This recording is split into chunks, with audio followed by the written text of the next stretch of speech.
Moi, j'ai 23 ans, je suis étudiante en droit privé et je suis bénévole porte-parole de Nightline. Et dans mes centres d'intérêt, je dirais la musique, les voyages et puis les sorties en vrai. Et moi, j'ai 26 ans. Donc, je suis plus étudiant, mais j'étais en études à Dauphine. Et chez Nightline, je suis porte-parole et administrateur. Et j'étais bénévole écoutant pendant 1 an.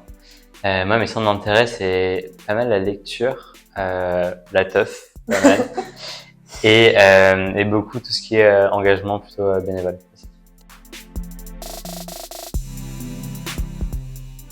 Alors Nightline, c'est une association qui a été créée du coup en 2016, d'inspiration anglo-saxonne.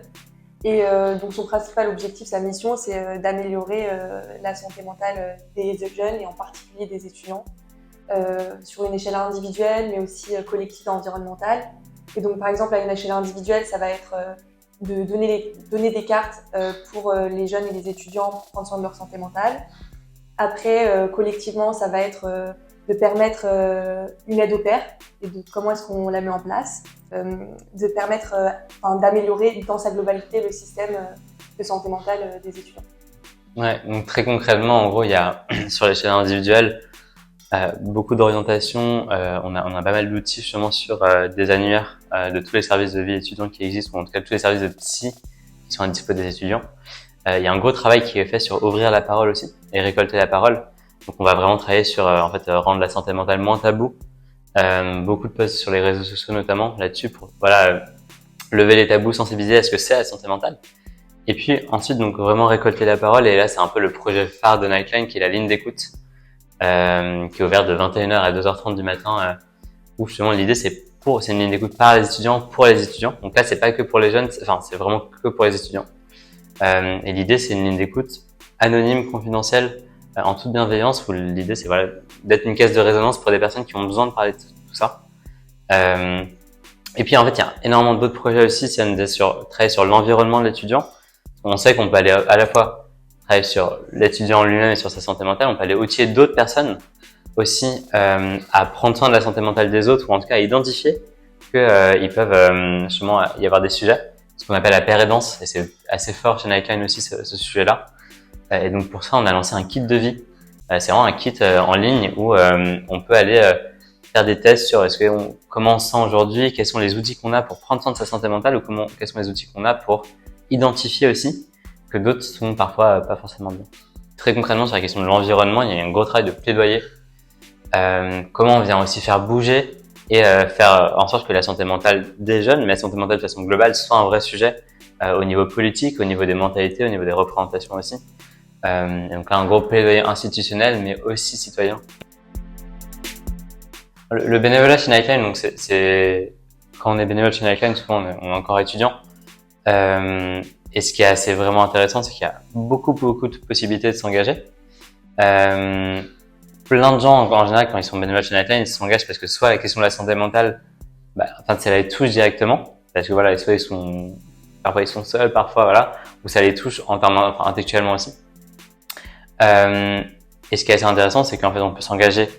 Souvent, le premier engagement, ça reste être bénévole sur la ligne d'écoute, donc être écoutant. Donc là, il y a des formations, donc je crois qu'on pourra en reparler après, mais qui sont assez exigeantes, mais qui sont nécessaires quand on prend ce rôle-là. Et après, dans le bénévolat chez Nightline, il y a plein d'autres façons de le faire. Nous, on le fait. Moi, je le fais en étant porte-parole, en étant aussi administrateur, en faisant partie du conseil d'administration. Mais on peut aussi s'engager sur des stands de sensibilisation dans des écoles, dans des festivals. On peut s'engager sur d'autres projets qui sont plutôt sur la formation aussi. Mais ce qui est sûr, c'est que on est sur un sujet qui est la santé mentale, qui est plus ou moins léger quand même. Et donc tout l'enjeu, c'est c'est ce qui se passe aussi. Il y a vraiment une organisation bénévole, et Nightline c'est porté par des bénévoles avant tout, qui est assez structurée aujourd'hui. On essaie quand même de faire vivre les comités de bénévoles dans chaque antenne. Donc, il y a des comités locaux, il y a des responsables bien-être par exemple, il y a pas mal d'activités, d'événements, pour aussi s'assurer que les bénévoles qui sont engagés sur ce sujet-là vont bien eux-mêmes. À titre personnel, je trouve ça très enrichissant et très épanouissant, et je suis d'accord qu'il y a vraiment un côté bienveillant chez les bénévoles et qui rend l'atmosphère très agréable. Ouais, et aussi monter en compétences. Je trouve qu'il y a vraiment plein de projets. Vu que c'est vraiment une base bénévole assez forte, c'est assez structuré. Donc il y a des comités, des commissions, plein de projets sur lesquels en fait on peut apprendre pas mal de choses. que ce soit de l'organisation, de la gestion de projet, de l'organisation d'événements, ou justement des choses sur notre posture. C'est beaucoup le cas quand on est soit porte-parole, soit bénévole écoutant.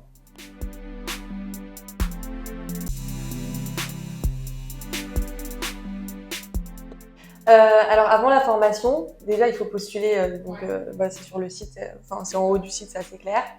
Et après il y a un entretien. Et après, si tout se passe bien, il y a la formation. Il y a déjà cette étape au préalable. Et après la formation, c'est 2 week-ends, c'est en tout 35 heures, ça, de formation.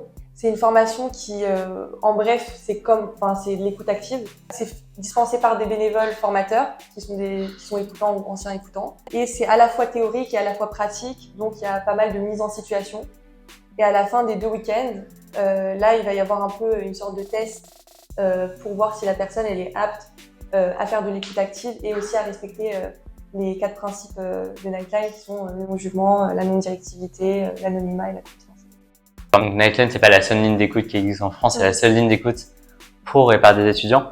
Donc la formation, elle s'appuie sur, en fait, les lignes d'écoute au global partout dans le monde, elles s'appuient toutes sur des principes un peu similaires.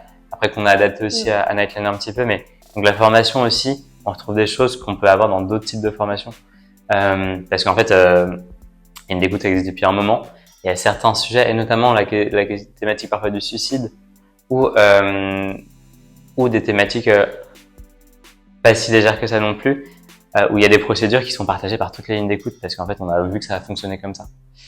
Et c'est assez, on est assez exigeant sur la formation à Nightline, parce qu'au final, être écoutant, c'est un gros engagement, mais c'est aussi une grosse responsabilité en face. Et donc, du coup, être en capacité de pouvoir gérer, pouvoir en tout cas avoir des retours de personnes qui vont pas bien et savoir le gérer, c'est soit pas donné à tout le monde, soit justement, c'est beaucoup une question de posture.